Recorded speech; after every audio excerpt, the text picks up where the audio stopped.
और आज के इस अवसर पर उपस्थित स्वास्थ्य और परिवार कल्याण मंत्रालय के हमारे सभी अधिकारी, कर्मचारी, सभी मीडिया के साथी, आप सभी लोगों का खास तौर से जो राजभाषा प्रभाग से जुड़े हुए हैं, सभी का मैं विशेष रूप से इस अवसर पर अभिनंदन भी करती हूं और आप सबको इस बेहद अनुपम और बेहद खास अवसर पर बहुत ढेर सारी बधाई और शुभकामनाएं भी देती हूं।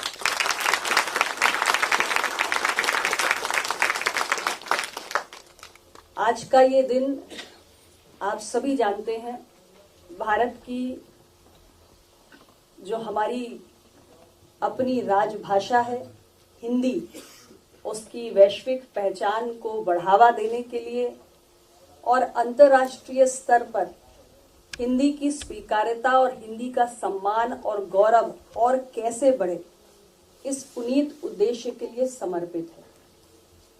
और भारत सरकार में खास तौर से सरकारी कामकाज में हिंदी को और अधिक प्रोत्साहन कैसे मिले, ये बार बार स्मरण कराने का भी दिन है।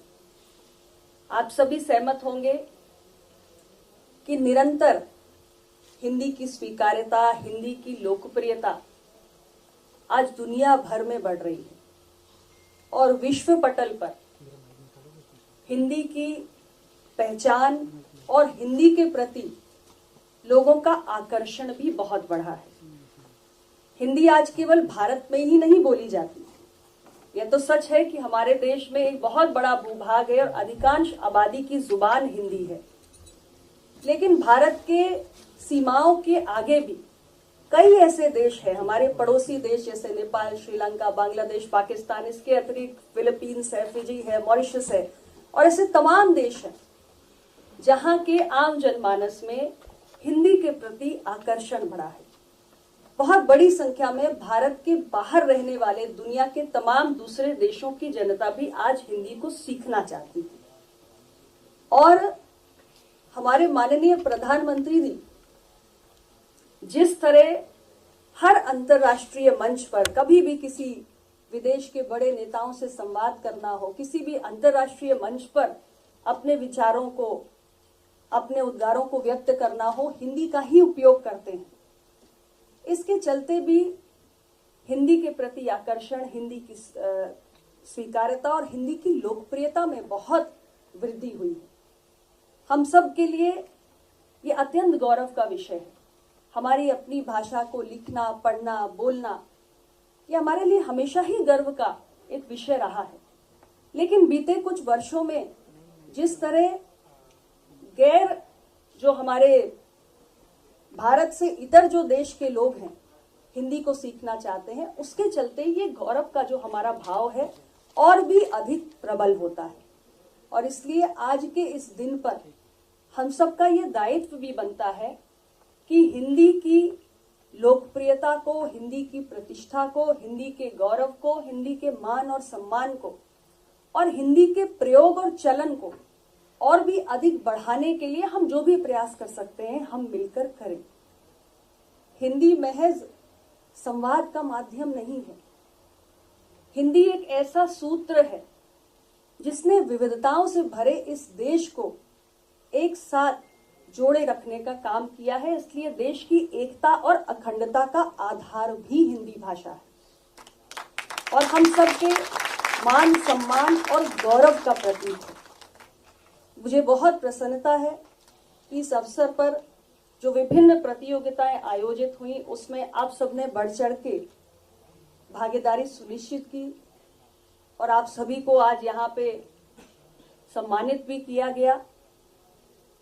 इस भावना को और समय के साथ आगे बढ़ाने की जरूरत है। हिंदी हमारे जीवन का अंग बने। हम में से बहुतों के जीवन का अंग है भी, लेकिन और अधिक इसे जन जन तक पहुंचाने के लिए, प्रोत्साहित करने के लिए हम जो भी प्रयास कर सकते हैं वो हम सभी को करने चाहिए। आज का यह दिन हमें इस बेहद महत्वपूर्ण बात का स्मरण कराता है। खास तौर से जो अब हमारी भावी पीढ़ी है, हम कई बार देखते हैं कि हमारे जो युवा हैं उनमें कहीं ना कहीं अंग्रेजी सीखने का या अन्य किसी भाषा को सीखने का एक आकर्षण अधिक होता है, और इसमें कुछ गलत भी नहीं है। हम किसी भी दूसरी भाषा को सीख सकते हैं और सीखना भी चाहिए। अंग्रेजी सीखने, पढ़ने, लिखने, बोलने में कोई बुराई भी नहीं है, लेकिन हमारी अपनी भाषा का ज्ञान भी हमें हो, ये बेहद महत्वपूर्ण है। तो हमारी जो युवा पीढ़ी है, जो भावी पीढ़ी है, उसके अंदर भी हिंदी के प्रति एक आकर्षण बना रहे, वो अपनी भाषा के गौरव के भाव से जुड़े रहें, ये भी हम सब का दायित्व है। और अपने परिवार से लेकर, समाज से लेकर, देश दुनिया में जहां भी हम जाएं, अपनी भाषा के गौरव को बढ़ाने वाले प्रयास करें, ये हम सबको आज के दिन संकल्प लेना चाहिए। मैं पुनः सभी पुरस्कार विजेताओं को भी बहुत सारी शुभकामनाएं देती हूं, और साथ ही हमारे राजभाषा प्रभाग के अधिकारी, कर्मचारी और पूरी टीम जिसने अथक परिश्रम किया आज के इस आयोजन को सफल बनाने के लिए, उनकी भी मैं भूरी भूरी प्रशंसा करती हूं। और हमारे बीच में आज इस बेहद खास अवसर को और भी अधिक खूबसूरत बनाने के लिए जो सम्मानित कविगण आए हैं, उनका भी मैं हमारे विभाग की ओर से, मंत्रालय की ओर से पुनः अभिनंदन करती हूं। और निश्चित रूप से आप सबकी उपस्थिति और आपका योगदान आज के इस कार्यक्रम को और भी